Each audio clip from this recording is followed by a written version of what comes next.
여러분 안녕하십니까? 검찰 간부들 중심으로 제기된 대장동 사건 항소 포기 논란에 대해 정성호 법무장관이 강하게 입장을 밝혔습니다. 피고인 일부에 대해선 검찰의 구형보다도 오히려 높은 형이 선고된 상황에서 신중해달라는 의견을 전했을 뿐이란 건데요. 또 다른 재판에선 검사가 피고인의 가족 사진까지 보여주며 끔찍한 협박을 했다는 증언까지 나왔다며 이러한 일이 계속 진행되면 오히려 더 문제가 될 거라고도 말했습니다. 첫 소식 김지성 기자의 보도입니다.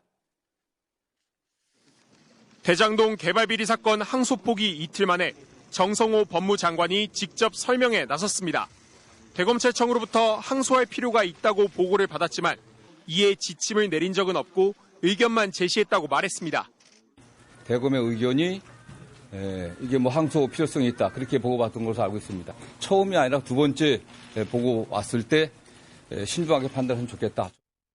항소 포기와 관련한 수사 지휘를 한 것 아니냐는 비판엔 노만석 권한대행과 통화한 적도 없다고 선을 그었습니다.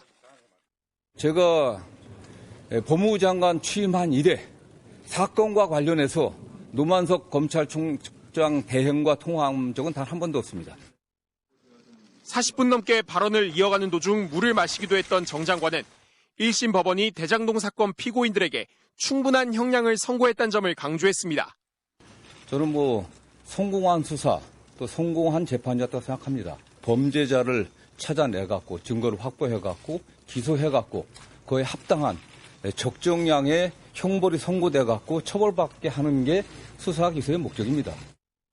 항소 포기로 대장동 민간업자들의 범죄 수익을 환수할 수 없게 됐다는 주장에 대해선 아니라고 반박했고 이번 항소 포기가 이재명 대통령 대장동 관련 재판과는 무관하다고 했습니다.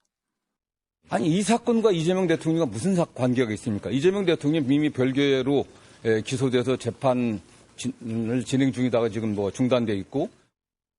정 장관은 항소 포기 논란으로 검찰 변화에 대한 고민과 성찰이 묻혀지지 않기를 바란다고 덧붙였습니다. MBC 뉴스 김지성입니다. 검찰 내부에선 항소 포기 결정을 주도한 검찰총장 권한대행을 향해 집단 성명도 나오고 있습니다.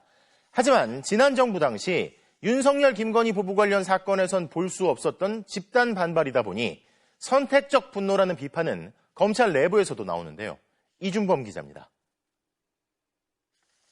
수천억 원으로 추정되는 범죄 수익과 대통령 연루 의혹까지 제기된 사회적 파장.